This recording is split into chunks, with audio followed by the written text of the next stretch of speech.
मेरा प्रयोग का नाम है क्या धागा जलेगा। आइए हम करते हैं। क्या धागा जलेगा? ये मैंने धातु का पाइप लिया है और उसमें रस्सी लपेटा हुआ है। आइए इसे गरम करते हैं।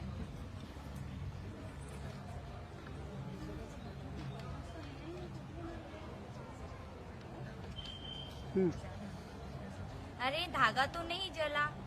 आइए हम समझते हैं कि धागा क्यों नहीं जला। धातु ऊष्मा का सुचालक है। धातु एक स्थान पर गर्म करने से ऊष्मा तेजी से दूसरे स्थान पर फैल जाती है।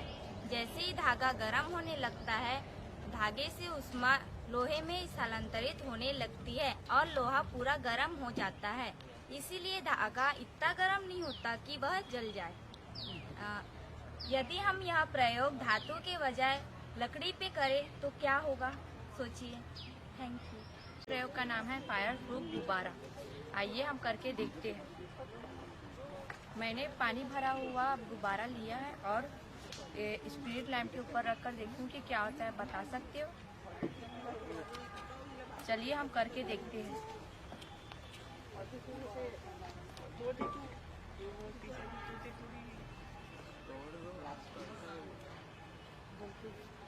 अरे गुब्बारा तो फूट नहीं रहा, ऐसा क्यों? आप बता सकते हो?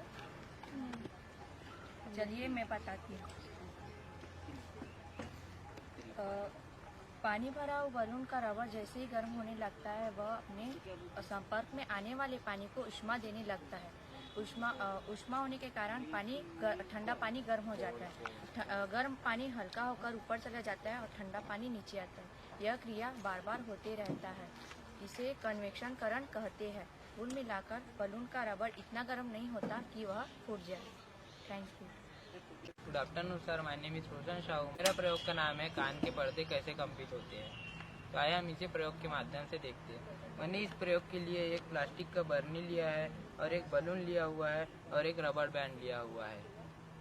चलिए मैंने इस बलून को इस रबर बैंड से कसकर बांधा हुआ है। तो चलिए हम इसे प्रयोग करके देखते हैं। मैं इसमें अब थोड़े से रेत के कण डाल रहा हूँ।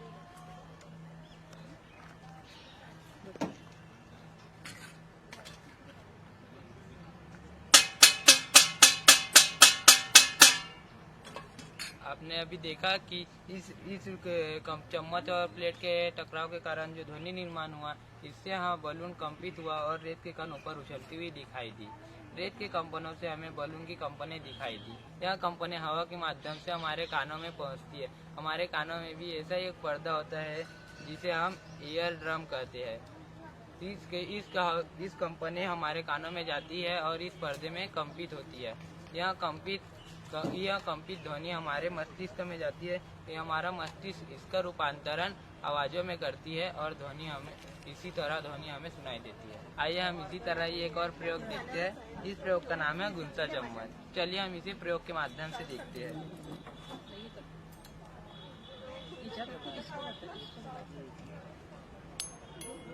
आपको यह ध्वनि कैसा सुनाई दिया? आपको यह ध्वनि बिल्कुल कम सुनाई दिया होगा, क्योंकि यह ध्वनि आपको हवा के माध्यम से सुनाई। आपका कान इधर ले, थोड़ा उधर झुकिए।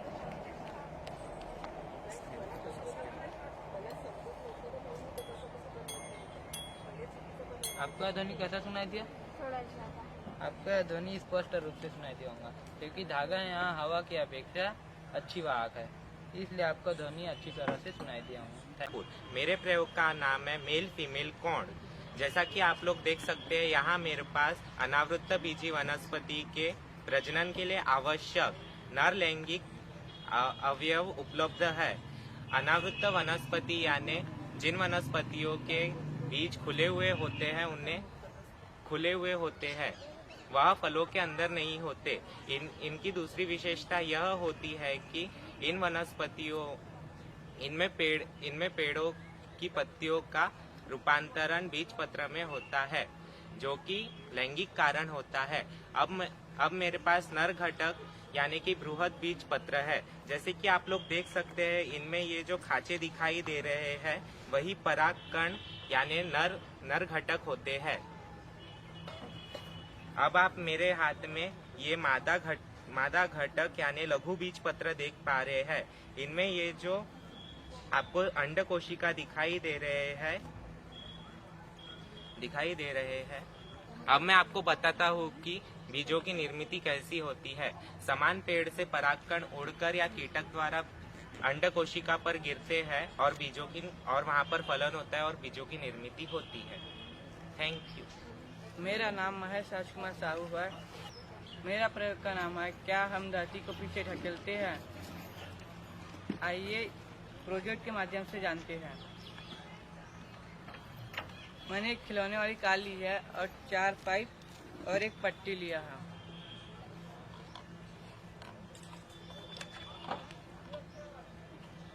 चार पाइप के ऊपर हमने पट्टी को रखा है। कार चलते समय ध्यान पूर्वक देखना है।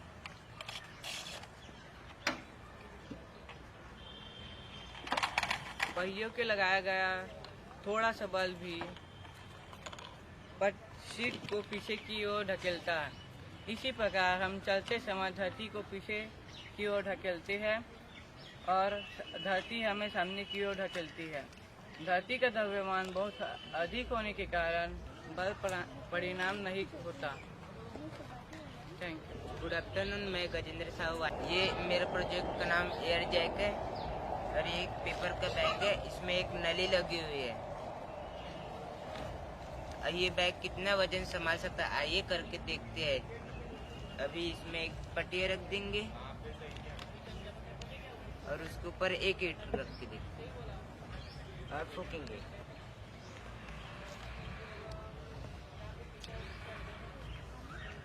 आइए अब दूसरा ईंट रख के देखते हैं।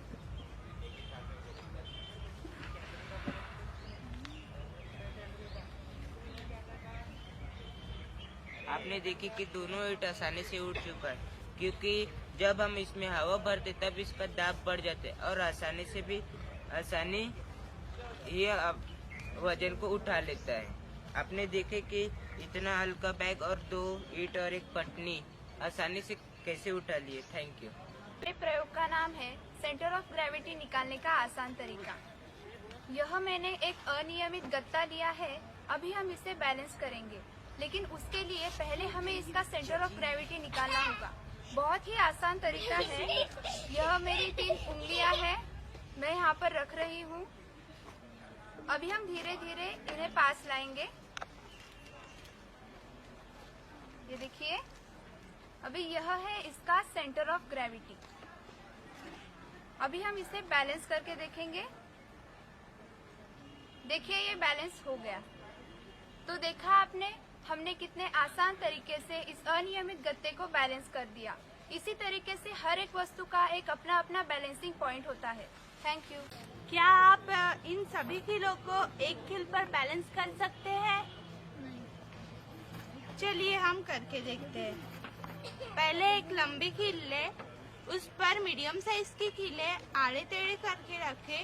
जिगजैग रो में एक के बाद एक सीधी, एक उल्टी ऐसे रखते जाए और दूसरी लंबी खील उस पहली लंबी खील के अपोजिट साइड में रखे और दोनों को धीरे से पकड़कर जो हमने खील गड़ाई हुई है वहाँ रख दे। देखिए कितने सारे खीले एक खील पर बैलेंस हो गए।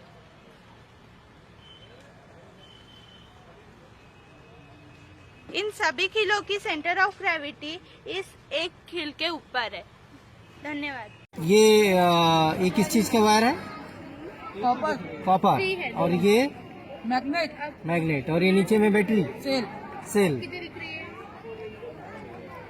अगर तू हाथ काट नहीं तू हमने क्या छन्नी में से पानी नहीं गिरते। चलिए आइए करके देखते हैं। इस छन्नी में होते हैं 1000 छेद। इस गिलास को पानी से भरकर उल्टा करने में क्या छन्नी में से पानी गिरेगा। चलिए आइए करके देखते हैं। कहाँ भाग जाओ। ये देखिए, ऐसा इसलिए होता है कि गिलास को जब उल्टा किया जाता है तो तली का पानी मुंह की तरफ आता है, तो तली में वायु अंदर न प्रवेश होने के कारण पानी गिलास की सतह पर एक सील का निर्माण करती है, जिससे पानी की सतह पतली हो जाती है और इससे बाहर की वायु अंदर न प्रवेश होने के कारण इसमें कुछ पृष्ठ तनाव पड़ता है, जिसे सरफेस टेंशन मदद करता है। इस बोतल में हम आहिस्ता से पानी भरेंगे। आइए देखते हैं क्या होगा। पानी नीचे क्यों नहीं आ रहा है, कोई बता सकता है?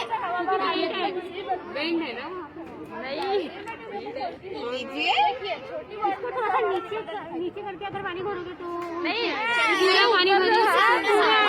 नली के हम ऊपरी छोर तक पानी भरते हैं। आइए देखते हैं क्या होगा। अरे पानी निकलना होगा, ऐसा क्यों हुआ आप लोग बता सकते हो?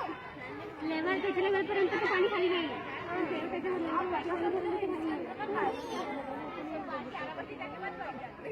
नली के ऊपरी सिरे तक जैसे ही हम पानी भरते हैं, हवा का दबाव से पानी करते हैं। हवा के दबाव के कारण पानी नीचे जाता है और नली से पानी निकलना शुरू हो जाता है।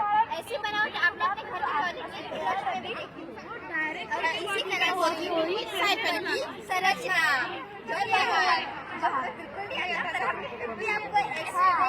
एग्जैक्ट दिया सही है, एयर प्रेशर है। ओके, तो एयर प्रेशर तो है, पर एयर प्रेशर तो दोनों में समान है, तो ये वाला पहले क्यों खाली हुआ? ये बढ़िया ना ये होल बड़ा है।